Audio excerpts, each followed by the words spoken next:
Hello students, myself Vanna Dave from Civil Department. Welcome to our second practical session of Basic of Civil Engineering. So today we will discuss about your experiment number 1 is distance measurement instrument by ranging and chaining of Basic of Civil Engineering. So previous lecture के अंदर हमने क्या देखा था, तो जो last आपका जो लेक्चर था उसके अंदर हमने जो सिलेबस की डिटेल्स थी वो देखी थी। तो आज हम सभी प्रैक्टिकल के इंडेक्स देखेंगे और उसके बाद जो फर्स्ट प्रैक्टिकल है वो परफॉर्म करेंगे। सो आप सभी को मैंने लास्ट टाइम बोला ही था कि आपको जो भी मैं अभी आपको मैनुअल दिखाऊंगी वो आपकी अवेलेबल है स्टेशनरी के अंदर, तो वो आपको यहाँ से कलेक्ट करनी है मैनुअल, और उसके अंदर जो भी रिज़ल्ट है, जो भी कंक्लूज़न है लास्ट में, और जो भी क्वेश्चन आंसर दिए हैं वो आपको फिल करने हैं और उसको बाद में सबमिट करना है। क्लियर? तो आज हम स्टार्ट करेंगे। सबसे पहले तो ये आपका फर्स्ट पेज रहेगा lab manual of basic of civil engineering का। तो जहाँ पे आपका ये जो सब्जेक्ट कोड है यहाँ पे लिखा हुआ है, और उसके बाद जो स्टूडेंट नेम है आपको लिखना है, एनरोलमेंट नंबर लिखना है, सेमेस्टर लिखना है, ब्रांच लिखनी है और कॉन्टैक्ट नंबर है वो लिखना है। क्लियर? सेकंड है आपका सर्टिफिकेट है श्री स्वामीनारायण पॉलिटेक्निक का, वो आपको फुलफिल करना है, और डेट ऑफ सबमिशन नहीं लिखना है। सब्जेक्ट इंचार्ज की साइन रहेगी, हेड ऑफ डिपार्टमेंट की साइन रहेगी, वो सब कुछ आपको नहीं करना, सिर्फ जो आगे का है वहीं आपको कवर करना है।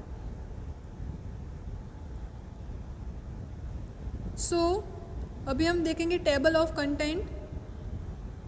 तो टेबल ऑफ कंटेंट में टोटल आपके 8 प्रैक्टिकल्स रहेंगे इसके अंदर, जो मैंने आपको लास्ट टाइम बोला था। तो फर्स्ट है आपका डिस्टेंस मेजरिंग इंस्ट्रूमेंट। तो डिस्टेंस मेजरिंग कैसे होता है वो आपका फर्स्ट प्रैक्टिकल है। उसके बाद है सेकंड वन है measurement of horizontal distance and taking offset, तो वो आपका सेकंड प्रैक्टिकल रहेगा। उसके बाद है थर्ड है प्रिज्मेटिक कंपास, फोर्थ वन है chain and compass survey, fifth one is leveling instrument, sixth is determine the reduced level, 7 is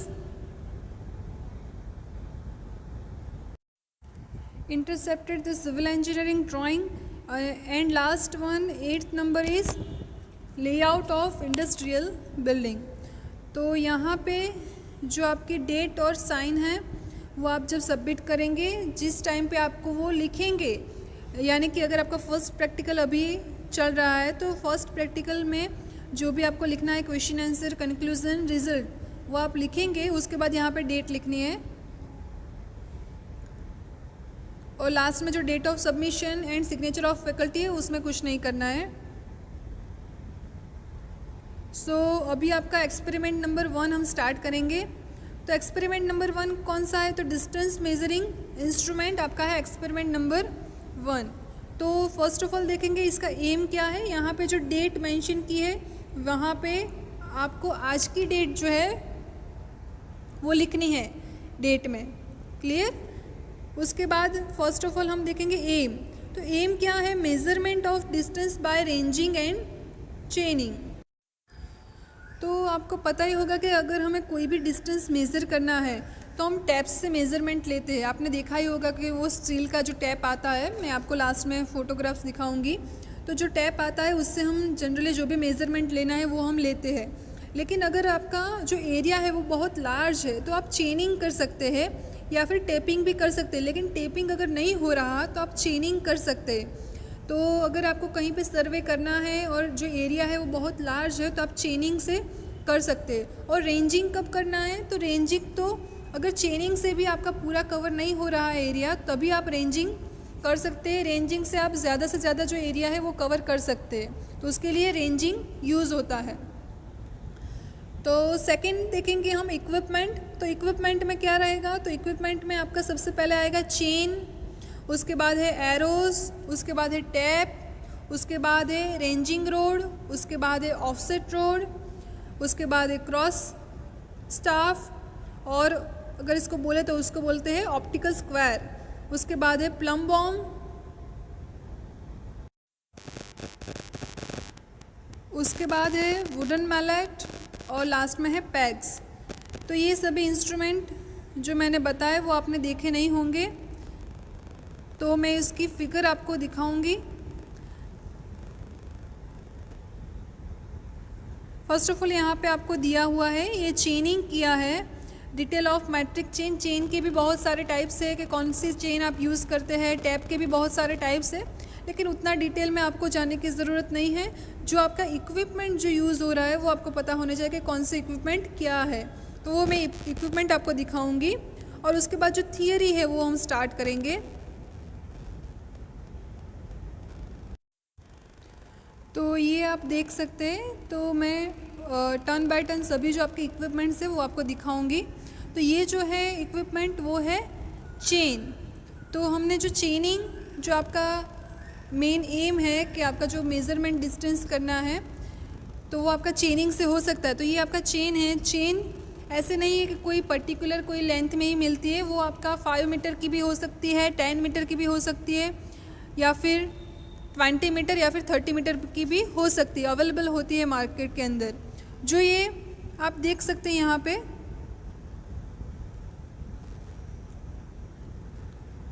ये जो है वो हैंडल है। जो हैंडल आपका यूज़ होगा कि आप चेन को अगर पास कर रहे हैं तो वन हैंडल से अदर एंड तक उसको पास कर सकते हैं, इसके लिए हैंडल रखे हुए हैं। जो हैंडल होते हैं वो स्टील के होते हैं और इजी से वो हो जाए, पूरा चेनिंग हो जाए, इसके लिए हैंडल होता है। अभी उसके बाद आप देख सकते हैं यहाँ पे कुछ दिखाई दे रहा है आपको, ये अगर इसकी बात करें तो ये है टैग। तो टैग किसके लिए होता है, तो अगर आपका चेनिंग जो है बहुत ज़्यादा डिस्टेंस के लिए आप चेनिंग कर रहे हैं तो आप कैसे इसको काउंट करेंगे, आपको कैसे पता चलेगा कि इतना मीटर हुआ या फिर कितने सेंटीमीटर का ये हुआ। तो इसके लिए आपका ये टैग जो है वो यहाँ पे होता है। तो एवरी 5 मीटर, जब भी 5 मीटर कंप्लीट होता है उसके बाद ऐसे टैग रहते हैं जिससे आप इजीली कोई भी डिस्टेंस का मेज़रमेंट कर सकते हैं। तो ये होगा आपका टैग और ये जो पूरा है वो है आपका चेन। ये नेक्स्ट वन है वो है आपका एरोज़। तो एरोज़ किसके लिए यूज़ होते हैं, तो अगर आपका चेनिंग हो रहा है तो जहाँ पे आपका चेनिंग कंप्लीट होता है वहाँ पे एक एरो आपको जो भी आपके लैंड है उसके अंदर फिक्स करना है। तो ऐसे आपके एरोज़ वो फिक्सिंग के लिए यूज़ होते हैं। और जो एरो है वो आपका जनरली जो उसका ये जो बनता है वो कैसे बनता है, तो वो आपका गैल्वेनाइज्ड आयरन से बनता है एरो, और उसकी जो डायामीटर रहता है वो 5 mm का डायामीटर रहता है। उसके बाद नेक्स्ट है टैप। तो ये तो आप सभी ने देखी होगी, टैप बहुत ज़्यादा यूज़फुल रहती है इसके अंदर। इसमें टैप में भी बहुत ज़्यादा टाइप्स है, जैसे कि क्लॉथ टैप आती है, मेटालिक टैप आती है, उसके बाद स्टील टैप भी आती है, इन्वर्ट टैप भी आता है। लेकिन ये जो आपको मैं दिखा रही हूँ वो आपका स्टील टैप है। तो स्टील टैप में भी बहुत ज़्यादा अलग अलग जो भी मेज़रमेंट के लिए अलग अलग मीटर की टैप्स आती है, जैसे कि 20 मीटर की भी रहती है, 10 मीटर की रहती है, 30 मीटर 50 मीटर की भी मिलती है। तो ये आपके रहेगी टैप। उसके बाद ये है रेंजिंग रोड। लेकिन रेंजिंग रोड और जो आपका ऑफसेट रोड है उसके लिए मैं आपको दोनों साथ में ही फिगर दिखाऊंगी। तो ये आपका है रेंजिंग रोड, ये वाला, और ये आपका है वो है ऑफसेट रोड।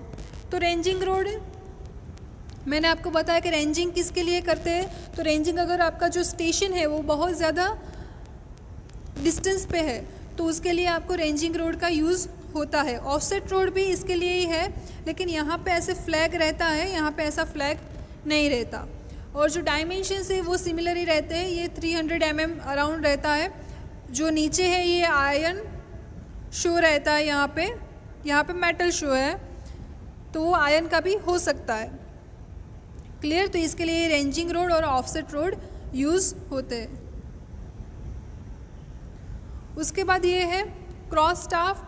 तो क्रॉस स्टाफ किसके लिए होता है कि अगर आपका जो चेन लाइन है उसके लिए जो पर्टिकुलर कोई पॉइंट है उसके लिए अगर आपको रेक्टेंगुलर देखना है कि आपका जो लैंड है वो रेक्टेंगुलर पर कहाँ पे है, तो उसके लिए आपका ये क्रॉस शाफ्ट यूज़ होता है। जो मेटल का भी होता है मेटल हेड होता है मोस्टली इसके अंदर, ये जो है वो मेटल का ही है पूरा।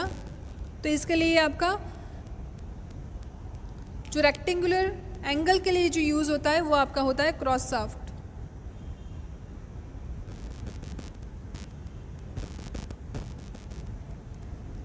नेक्स्ट है, ये तो आप सभी ने देखा ही होगा, ये आपका है प्लम बॉम्ब। तो अगर आपको कहीं पे भी आपका जो वर्टिकल जो डिस्टेंस है वो सेंटर में है कि नहीं, उसके लिए आपका प्लम बॉम्ब यूज़ होता है। तो प्लम बॉम्ब आपका सेंटरिंग के लिए जनरली यूज़ होता है। अगर आप कोई भी सर्वे कर रहे हैं, कोई भी लेवलिंग की चीज़ कर रहे हैं या फिर कोई भी डिस्टेंस मेजरमेंट कर रहे हैं, लेकिन जो भी चीज़ है वो सेंटर में होनी चाहिए, तो उसके सेंटरिंग के लिए ये आपका प्लम बॉम्ब यूज़ होता है। उसके बाद है वुडन मैलेट। तो वो क्या है, वो वन टाइप ऑफ हैमर ही है। तो हैमर, तो अगर आपको पैक को जो लैंड है उसके अंदर फिक्स करना है तो इसके लिए आप हैमर का यूज़ करेंगे। उसके बाद अगर आपको एरो को फिक्स करना है, रेंजिंग रोड को फिक्स करना है, तो सभी के लिए आप ये हैमर यूज़ कर सकते हैं जो वुडन का रहता है। और उसके बाद है पैक्स। तो पैक किसके लिए यूज़ होता है, तो अगर आपका रेंजिंग रोड हम यूज़ कर रहे हैं तो कहीं पे आपका रेंजिंग रोड फिक्स करना है, लेकिन डायरेक्टली रेंजिंग रोड फिक्स नहीं हो रहा, तो वहाँ पे हम क्या करेंगे, अगर आपका जो स्टीफ है, जो भी लैंड है वो बहुत ज़्यादा स्टीफ है, तो इसके लिए हम क्या करेंगे, तो सबसे पहले हैमर और ये जो पैक है उसके यूज़ से ये जो एरो है उसको लैंड के अंदर फिक्स करेंगे और होल बनाएंगे। उसके बाद इसके अंदर हम रेंजिंग रोड को फिक्स करेंगे। तो ये आपका है पैक। क्लियर। तो ये सभी जो इक्विपमेंट्स है वो मैंने आपको बताया कि ये इक्विपमेंट्स कैसे दिखते हैं और इसका यूजेस क्या है। तो अभी हम आपका जो थियरी है वो स्टार्ट करेंगे। तो ये आपका थियरी है। तो जो मैंने आपका बताया वही है कि आपका स्टील टैप से आप जनरली डिस्टेंस मेज़रमेंट कर सकते हैं, लेकिन अगर आपका कोई डिस्टेंस ज़्यादा है तो आपको चेन यूज़ करना होगा, और उससे भी ज़्यादा अगर डिस्टेंस है तो आपको रेंजिंग रोड यूज़ करना होता है। तो यहाँ पे यही सब कुछ लिखा है और सभी के जो डायमेंशंस है वो लिखे हैं। रेंजिंग रोड क्या है, तो वो है आपका 3 मीटर का है, जो मैंने आपको बताया। जो नीचे आपका जो पोर्शन रहेगा वो आयरन शो है, और जो पर्टिकुलर अगर आप रेंजिंग रोड की बात करें तो यहाँ पे वाइट ऐसे रहेगा, उसके बाद ब्लैक और रेड, ब्लैक भी हो सकता है और रेड भी हो सकता है, ऐसे पार्टीशंस रहते हैं रेंजिंग रोड के अंदर। क्लियर। तो ये आपका है रेंजिंग रोड, और उसकी जो भी प्रॉपर्टीज़ है वो यहाँ पे साइड पे लिखी है, जो मैंने आपको पहले ही बता दी है। क्लियर। और अगर ये जो वाइट और ब्लैक और रेड का अगर डायमेंशन देखें तो वो 200 mm अराउंड रहता है। ये डायमेंशन 200 mm अराउंड रहता है। क्लियर। सो अभी हम जो प्रोसेस है वो देखेंगे। तो अगर आपको चेनिंग या फिर रेंजिंग करना है तो उसके लिए आपको 2 पर्सन की ज़रूरत रहेगी। 2 men are required for chaining operation. The chainman at the forward end of chain is called the leader, and while the other man at the rear end is known as the follower. यानी कि जो chain है वो आगे ले जाता है तो उसको हम बोलेंगे लीडर, और उसको फॉलो कर रहा है तो उसको हम बोलेंगे फॉलोअर।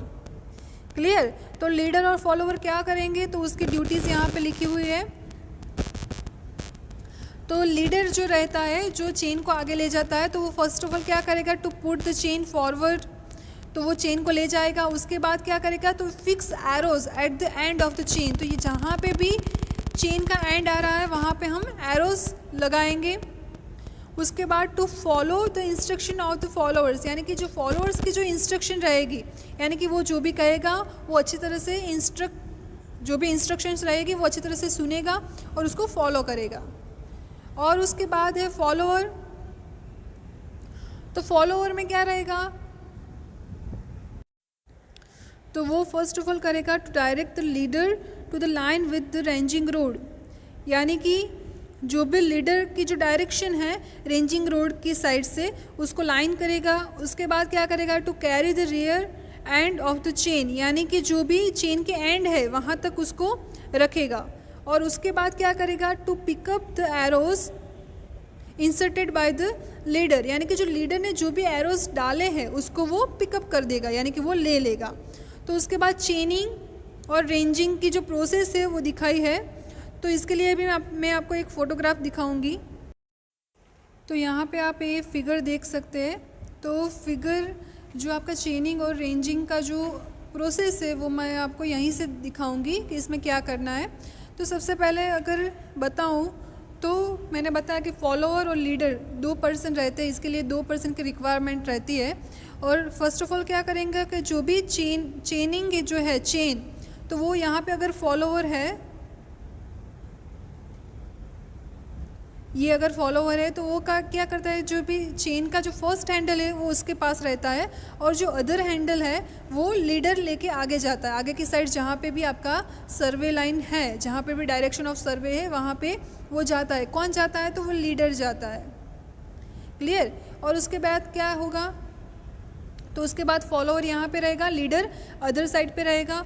उसके बाद ऐसे एक स्ट्रेट लाइन बनेगी और जहाँ पे भी अगर फॉलोअर बोल रहा है कि अगर वहीं पे रुक जाओ तो वहाँ पे वो क्या करेगा, सबसे पहले पैग, मैंने आपको बताया था कि अगर आपकी जो सरफेस है यहाँ पे 3 रोड है लेकिन यहाँ पे हम 2 रोड ही दिखाएंगे। ये आपका फर्स्ट यहाँ पे पहुँच गए हैं वो यहाँ पे, तो वो फर्स्ट ऑफ ऑल क्या करेगा, पैग से जो भी हैमर की यूज़ से वो पैग को अंदर डालेगा। उसके बाद ये रेंजिंग रोड यहाँ पे रखेगा और उसके बाद वो चेन स्ट्रेट हो जाएगी और यहाँ पे लास्ट पे आपका एरो रहेगा। अभी आपका रेंजिंग आता है, तो रेंजिंग के लिए क्या है, तो आपका ये फर्स्ट रोड है और ये आपका सेकंड रोड है। क्लियर? और इसके मिडल में ही आपका थर्ड या फिर फोर्थ रोड रहेगा। जो भी पर्सन है, ये जो पर्सन है वो आपके जो रेंजिंग रोड से उससे 2 मीटर के डिस्टेंस पे रहेंगे, 2 मीटर के डिस्टेंस पे रहेंगे। और उसके बाद ये सभी जो है वो एक लाइन में आ रहा है कि नहीं आ रहा है उसको देखेगा। स्ट्रेट लाइन में आना चाहिए सभी रोड्स। क्लियर? तो इसको हम बोलेंगे रेंजिंग प्रोसेस। क्लियर? तो ये आपका है चेनिंग और रेंजिंग। तो यहाँ पे आपका जो चेनिंग और रेंजिंग का जो पोर्शन है वो कंप्लीट हो गया है। जो मैंने आपको बताया वही है, जो 2 मीटर के डिस्टेंस पे रहेगा जो भी पर्सन है वो, और वो रेंजिंग करेगा। क्लियर? अभी आपका जो रिज़ल्ट है वहाँ पे आपको लिखना है by chaining and ranging the total distance is found to be, यानी कि अभी आपका वर्चुअल पूरा चल रहा है, यानी कि ऑनलाइन चल रहा है सब कुछ। तो आपको पता, हमने ये प्रैक्टिकल परफॉर्म नहीं किए लेकिन मेरे पास कुछ रिज़ल्ट अवेलेबल है, तो हम डायरेक्टली वही रिज़ल्ट को यहाँ पे लिखेंगे।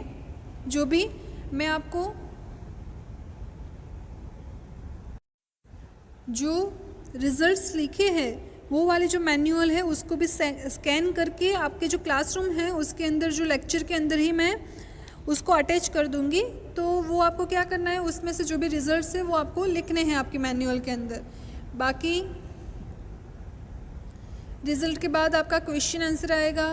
तो यहाँ पे क्वेश्चन आंसर है वो तो आपको सब कुछ जो आपकी ये प्रोसेस और जो थियरी हमने देखी स्टार्टिंग में उसके अकॉर्डिंग ही आपका पूरा रहेगा। ये प्रोसेस है, ये जो थियरी है उसके ऊपर से ये क्वेश्चन आंसर बनाए हैं तो वो आपको लिखने हैं। तो फर्स्ट आपका क्वेश्चन है, what is the difference between the chain and tap, what is the चेनिंग, why the chain can be used from both hand, what is ranging, what is advantage of line ranger, when the direct ranging is carried out. तो ये सभी जो question answer है वो आपको सभी लिखने हैं और यहाँ पे जो डेट है वो आपको आज की लिखनी है। क्लियर? तो ये आपका आज का प्रैक्टिकल था।